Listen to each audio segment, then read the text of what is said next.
या ठिकाणी आवर्जून उपस्थित राहिला त्याबद्दल आपल्या सर्वांचं या ठिकाणी मी आमच्या गावाच्या वतीने ग्रामपंचायतच्या वतीने हार्दिक हार्दिक या ठिकाणी स्वागत करतो।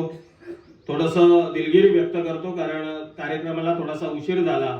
आज शेवटचा गुरुवार आहे मार्गशीर्ष महिन्याचा, त्यामुळे थोडंसं महिला वर्गांचं सुद्धा आज मोठा उत्साह असतो, त्यामुळे त्या सर्वप्रथम मी दिलगिरी व्यक्त करतो आणि आपल्या सर्वांना सांगू इच्छितो की आजचा हा दिवस अतिशय अभिमानास्पद आणि इतिहासात नोंद करण्यासारखा आहे। कारण आपल्या सर्वांच्या साक्षीने या गावाची विकासाचा जो कणा मानला जातो किंवा लोकशाहीचा पहिला कणा मानला जातो अशी ही ग्रामपंचायतीची इमारत या ठिकाणी आज या इमारतीचं या ठिकाणी भूमिपूजन या ठिकाणी संपन्न होतंय आणि आपल्या सर्वांच्या साक्षीने सर्वांच्या आशीर्वादाने तो क्षण आनंदोत्सव साजरा करण्याचं भाग्य जे आम्हाला लाभलंय त्याबद्दल मी आपल्या सर्वांचं या ठिकाणी ऋण व्यक्त करतो। आणि मित्रांनो, आपल्या सर्वांना माहीतच असेल की ही जी विकास कामं होतात, ही जे गावाचा विकास होतो, हा विकास करण्यामागे सर्व जे दाते असतात त्याच्यामध्ये प्रामुख्याने कोणाचं जर नाव घ्यायचं झालं तर ते आपले सन्माननीय महेशजी सारंग साहेब। कारण 2021 मध्ये 11 फेब्रुवारी 2021 ला मी सरपंच म्हणून या गावाचा या ठिकाणी विराजमान झालो आणि त्यानंतर गावाच्या विकासाचा जो वेग होता तो अतिशय प्रचंड वेगाने वाढत गेला। आपल्या सर्वांच्या साक्षीने आपल्याला सर्वांना माहीतच असेल की गावामध्ये आज विविध प्रकारची वेगवेगळी विकास कामं झालेली आहेत आणि प्रगतीपथावर सुद्धा आहेत। त्याच्यातीलच हा भाग आहे आपल्या कलेश्वर सातेरी मंदिर सुशोभीकरणाचा असेल किंवा आपल्या ग्राम सचिवालयाचा असेल। ग्रामस्थ आपल्या सर्वांना सांगू इच्छितो की दूरदृष्टिकोन असणारा नेता किंवा दूरदृष्टिकोन असणारा कार्यकर्ता आपल्या गावामध्ये असणं फार महत्त्वाचं आहे आणि दूरदृष्टिकोन ठेवूनच आपले सन्माननीय महेशजी सारंग साहेब आपल्या गावाच्या विकासासाठी नेहमीच झटत असतात।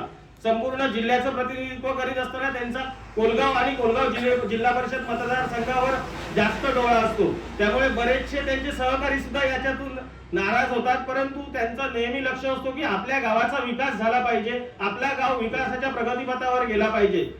सर्वांना एकच विनंती आहे, कारण येणारी जी जिल्हा परिषद पंचायत समिती ही काय राजकारणाचं व्यासपीठ नाहीये, तरी पण आपल्या सर्वांना सांगू इच्छितो की आपल्या गावाचा विकास किंवा आपल्या क्षेत्राचा विकास करायचा असेल तर आपल्या गावातूनच चांगल्या लोकांना सुवर्ण संधी येणाऱ्या भविष्यकाळात देणं फार महत्त्वाचं आहे। त्यामुळे आपल्या सर्वांना मी एकच विनंती करू इच्छितो की गावाचा विकास जर करायचा असेल तर त्यासाठी महेशजी सारंगांसारखं यशस्वी आणि कर्तृत्ववान या ठिकाणी नेतृत्व आपल्याला लाभलेलं आहे। त्या नेतृत्वाच्या पाठीशी आपण ठामपणे सर्वांनी उभं राहणं फार अत्यंत गरजेचं आहे। आपल्या सर्वांना माहीतच असेल की ही इमारत बांधण्यामध्ये सर्वात प्रथम ते या ठिकाणी ज्यावेळी त्यांनी पदभार स्वीकारला, जिल्हा नियोजन समितीचे सदस्य झाले, त्यावेळी त्यांनी स्वतःचा जो निधी असतो त्याच्यामधला पहिला 20 लाखाचा निधी हा आपल्या कोलगावच्या या ग्राम सचिवालय इमारतीसाठी दिला। मित्रांनो, आपल्याला माहिती असेल की त्यांचं कर्तृत्व आणि दातृत्व हे सर्वांना माहीत असेल, परंतु आपल्या गावाची इमारत आपल्या विकासाचा जो कणा आहे तो या ठिकाणी चांगला भक्कम उभा राहिला पाहिजे, त्यासाठी त्यांनी सर्वप्रथम आपला निधी या आपल्या गावासाठी दिला। त्याबद्दल मी गावाच्या वतीने त्यांचं या ठिकाणी ऋण व्यक्त करतो। येणारी जी ही इमारत आहे या इमारतीमधून आपल्या सर्वांची विकास कामं, आपल्या सर्वांच्या मनोकामना, आपल्या सर्वांची कामं या संपूर्ण इमारतीच्या माध्यमातून अतिशय चांगल्या प्रकारे अतिशय पारदर्शकपणे आणि यशस्वीरित्या पूर्ण होतील हीच माझ्या सातेरी कलेश्वर चरणी या ठिकाणी प्रार्थना करतो।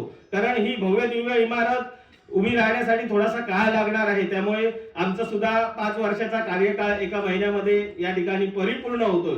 मी त्याबद्दल सुद्धा आपल्या सर्वांचे ऋण व्यक्त करतो, कारण मला या गावाचं काम करण्याची, गावाचा एक सरपंच म्हणून एक मोठी जबाबदारी आपल्या सर्वांच्या आशीर्वादाने, आपल्या सर्वांच्या साक्षीने आपण दिलात आणि त्याबद्दल सुद्धा मी आपला ऋण या ठिकाणी व्यक्त करतो। ही भव्य दिव्य इमारत गावाच्या विकासाचा जो वेग आहे तो अतिशय उंचावेल, अतिशय वाढवेल अशी मी या ठिकाणी आशा व्यक्त करतो। आपण सर्वच जण या कार्यक्रमासाठी आवर्जून या ठिकाणी उपस्थित राहिला त्याबद्दल आपले सुद्धा ऋण व्यक्त करतो। व्यासपीठावरील सर्व जे मान्यवर आहेत सर्वांना येणारा काळ आहे हा नवीन वर्षाची सुरुवात असेल, नवीन वर्षाच्या शुभेच्छा सुद्धा त्यांना देतो आणि आपल्या सर्वांना एकच विनंती करतो, कारण येणारा काळ हा स्थानिक स्वराज्य संस्थांच्या निवडणुकांचा आहे, त्यामुळे आपण सुद्धा योग्य आणि अतिशय चांगल्या प्रकारे विचार करून गावाच्या विकासामध्ये कोण व्यक्ती कोणती माणसं या ठिकाणी सर्व विकासासाठी कारणीभूत आहे याचा सुद्धा आपण प्रामुख्याने विचार करून आपलं जे मत आहे ते योग्य माणसांना द्यावे हे सुद्धा या ठिकाणी मी आपल्या सर्वांना विनंती करतो. आपण या ठिकाणी सर्वजण उपस्थित राहिलात आणि मला प्रास्ताविक करण्याची या ठिकाणी जी सुवर्ण संधी दिली त्याबद्दल मी आपल्या सर्वांचा ऋण व्यक्त करून या ठिकाणी थांबतो. जय हिंद, जय महाराष्ट्र.